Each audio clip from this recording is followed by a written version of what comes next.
大家好啊，歡迎嚟到頻道。今日又嚟到福田口岸啦。今日係3月3號星期二啊。我參加咗領華旅行社主辦嘅3天溫泉團。咁我哋今次係坐36號車，睇住我哋上車，跟住我去片睇下呢個溫泉團抵唔抵玩。呢位靚個女就係你今次嘅導遊，大家可以嗌我嗌咩呢？到咗我哋河源嗰邊，就好似我哋河源嗰邊嘅人一樣嗌我哋女仔，點樣嗌？叫我哋客家女仔都係叫阿妹嘅。客家女仔我哋都係叫阿妹嘅。10點55分就到咗水口嘅服務區。咁呢個時間俾我哋鬆一鬆，食少少嘢。咁有個小賣部，有啲腸仔啊、雞翼啊、餅食之類。咁如果團友未食早餐，都可以喺度食翻少少嘢，繼續我哋嘅旅程啦。服務區呢，有間便利店，呢間便利店嘅規模都幾大喎，有好多唔同種類嘅零食啦、飲品，不過價錢就稍為偏貴咗少少啊。12點35分呢，就到達酒店。首先就去食個午餐先，呢個黑蒜湯都幾好飲喎，好夠蒜味。跟住係個客家鹹雞啦，都唔錯。因為係元宵佳節啦，所以酒店特登送咗個湯圓俾我哋。蒸鯇魚當然唔少得啦，腐竹炆瓜都幾清甜，幾好食。呢個蒸肉餅就好有家嘅風味。茄子炆涼瓜就好送飯啦。青瓜炒腩片就 OK 嘅，薑片炒牛肉都炒得幾惹味啊，好送飯。呢個肉碎豆腐係後加俾我哋嘅，因為我哋有11人啊張台，仲有炒青菜1碟啊。食完午餐，房間已經準備好啦，今晚住307號房。307啊，今晚。泡廚房嘅係會細啲嘅。咁喺右手邊係個衣櫃，係個衣櫃嚟嘅。咁呢度有個養浴袍啦，有拖鞋嗰啲。呢度係茶水間啦，係冇雪櫃啊，又係。咁左手邊呢係洗手間，浴室係比較細少少咯。咁呢個洗面盤有一次性嘅牙刷牙膏嗰啲喺度噶啦，鏡呢個都係乾濕分離，但係細少少咯。咁有毛巾有5條嘅，佢話呢個係個廁所浴室。咁有2張單人床啦。咁最重要呢，就係個電視機，有泡池房呢，就可以睇到翡翠台嘅。10號台就係翡翠台啦，因為泡池房先有可以睇到翡翠台。如果係冇泡池房呢，係唔同線路就睇唔到嘅。露台就係個私家泡池啦。咁呢個露台有2張凳啦，有張台仔可以俾你坐喺度飲杯嘢咁樣。頭10位報名呢，就可以有呢個獨立嘅泡池房。有位團友話呢，佢係12月早3個月前已經報定名㗎啦。本來我都冇泡池房嘅原來，但係嗰個另外一位團友呢，佢要住埋一齊，所以讓咗間泡泉房俾我。根據導遊阿妹講呢，咁喺酒店出咗門口落斜路，轉左手邊行10分鐘就到市場㗎啦。時間尚早啊，首先就去行一行街市。睇下有啲乜嘢賣，探一探路。呢個係街市，賣啲乾貨肉類都有，仲有好多蓮花喎。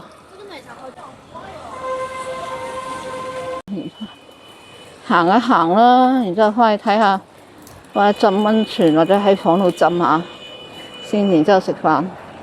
試睇下有冇咩生果可以買下翻去食。嗰啲金桔、年桔嗰啲嘢，仲有好多年貨嘅糖喎。我哋間房雖然有泡池啊，但係都要去室外嘅泡池度睇下個環境。而加上而家落緊雨啊，應該冇乜人浸。溫泉開放時間係08至到24點啊。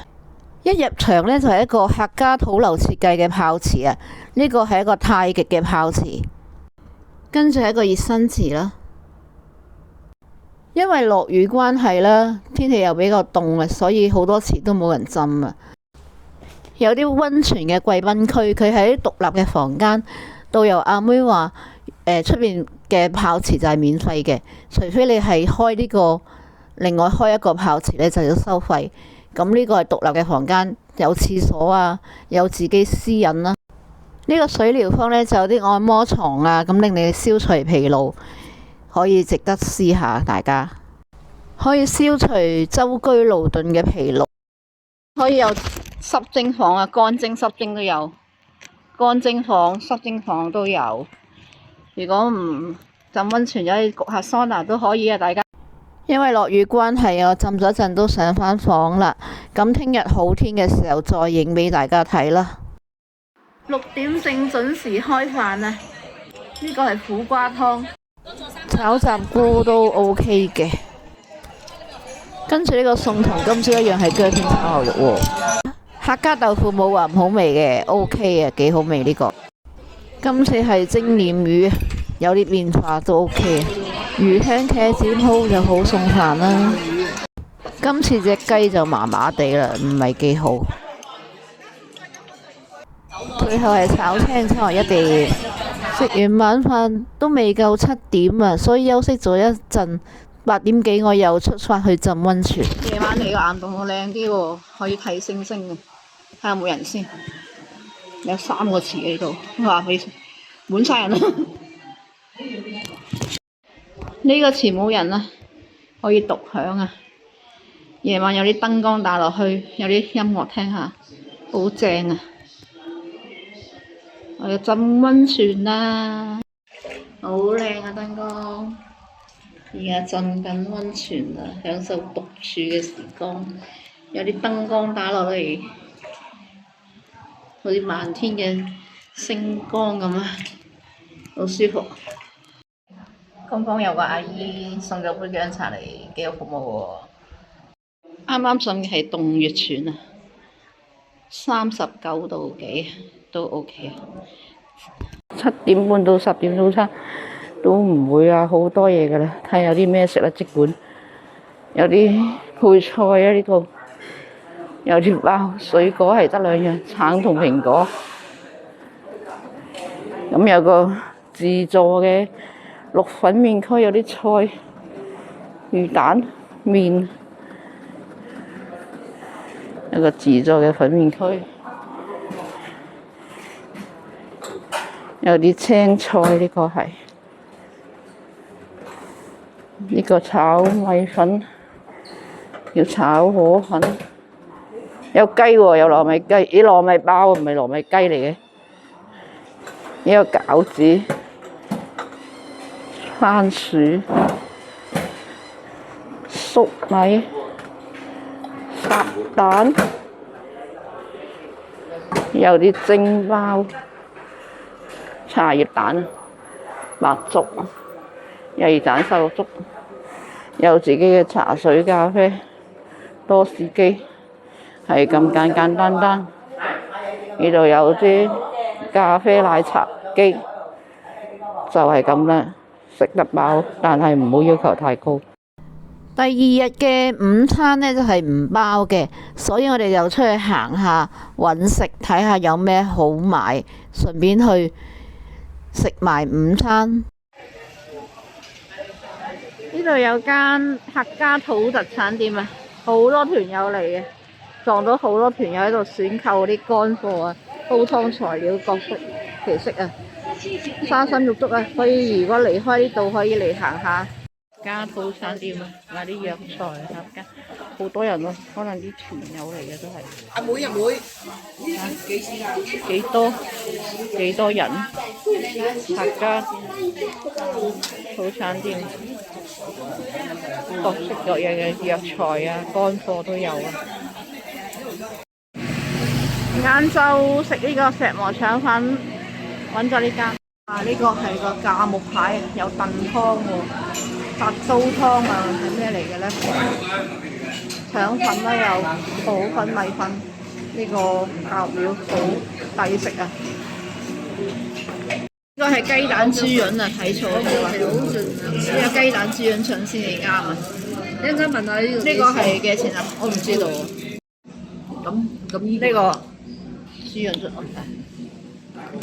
好多豬潤啊，好多豬雜啊，乜嘢都有，有豬紅、豬潤、豬腸，仲有啲枸杞葉啊！呢個抵食喎，呢個豬潤腸雞蛋都係10蚊。最貴你嗰個呢個係15蚊雞蛋牛肉。 30。一個係呢個係雞蛋牛肉，呢個係雞蛋豬潤，叫咗2條腸同埋1個粥。有間零食店，平價零食店，啲飲品都好平啊！如果係可以嚟補充啲零食啊飲品，但係冇雪櫃啊，所以唔可以雪凍嘢。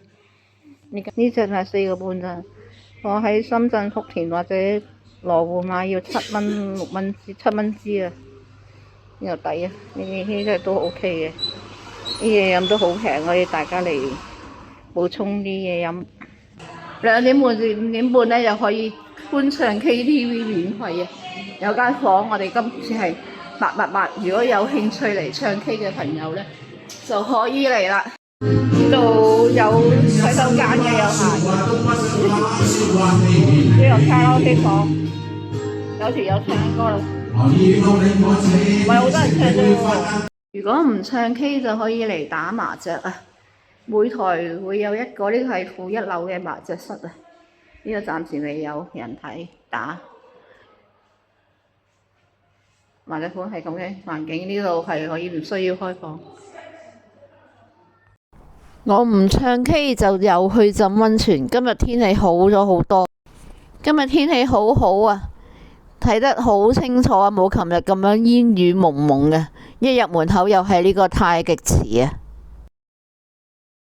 水療坊有個按摩啊嗰啲，可以大家嚟試下。總共有20幾個泉，可以揀啱自己心水嘅嚟慢慢浸啊！我最中意呢個熱石床噶啦，非常之舒服啊！乾蒸濕房啊，乾蒸同埋濕蒸啊！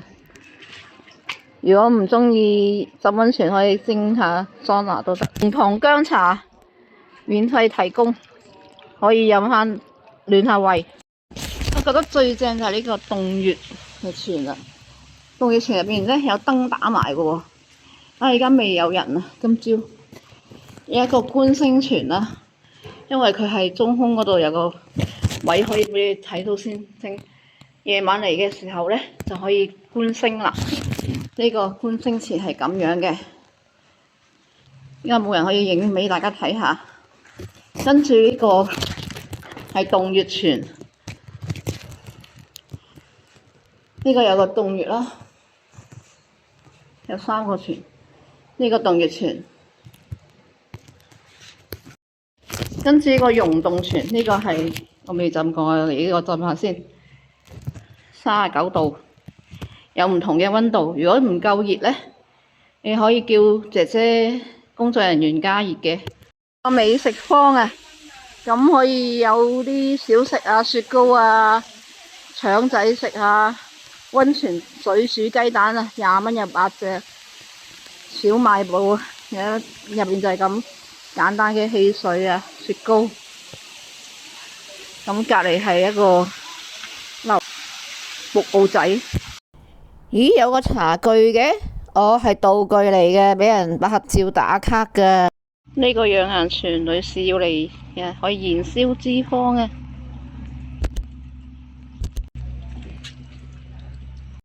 有個兒童戲水池嘅，不過而家冇開啊，因為冬天關係。有泳池嘅，如果夏天嚟可以游水啊。游到6點，第2晚嘅晚餐。呢個蛋餃啊！發生咗啲小插曲，一陣間話俾大家聽咩事。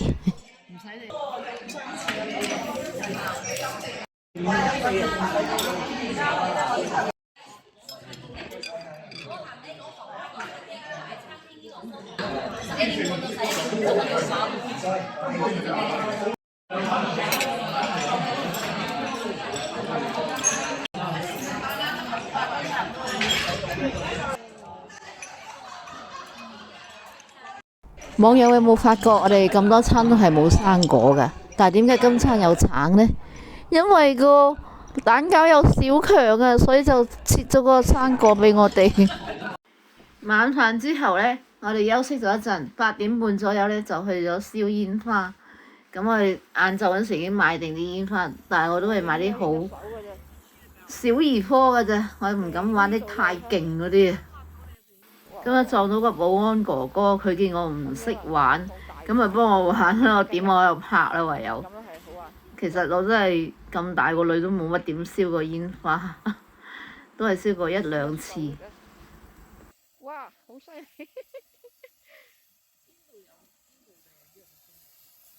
給你啊，給你啊，影到啊！好誇張啊！那先拿來啊！哇！我都唔識玩嘅。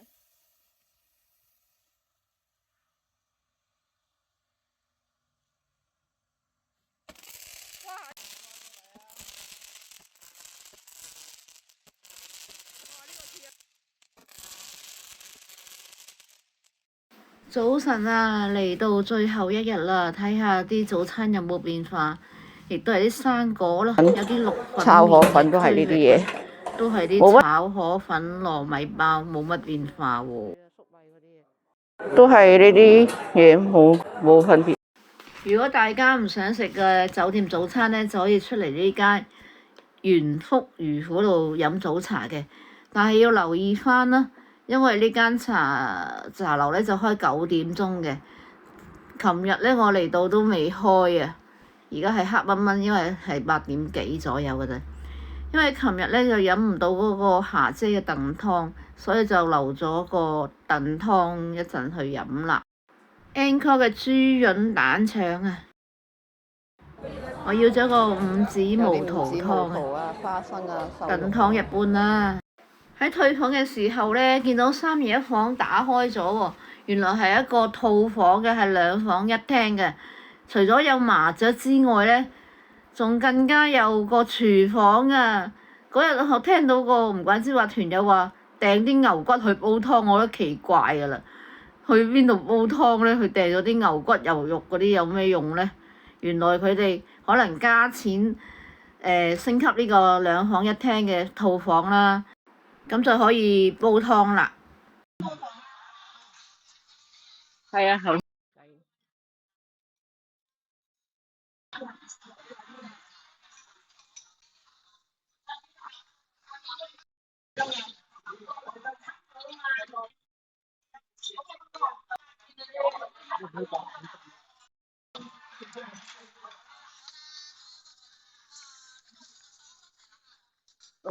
食完午餐大約1點離開。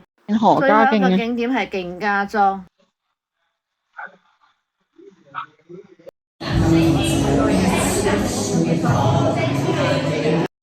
參觀佢嘅車間啦。下晝嘅4點8個字就到最後一個服務區，咁仲有1個鐘頭就可以再返到福田㗎啦。6點鐘就到達福田口岸解散團啦。補充返呢個團嘅資料啦，咁個團號係 LB3687A 啦，咁係團費399，導遊費係240蚊啦。咁集合時間係福田口岸就9點鐘，深圳灣口岸就8點鐘嘅。多謝大家收睇，記得訂閱、點讚同分享出去啊！拜拜。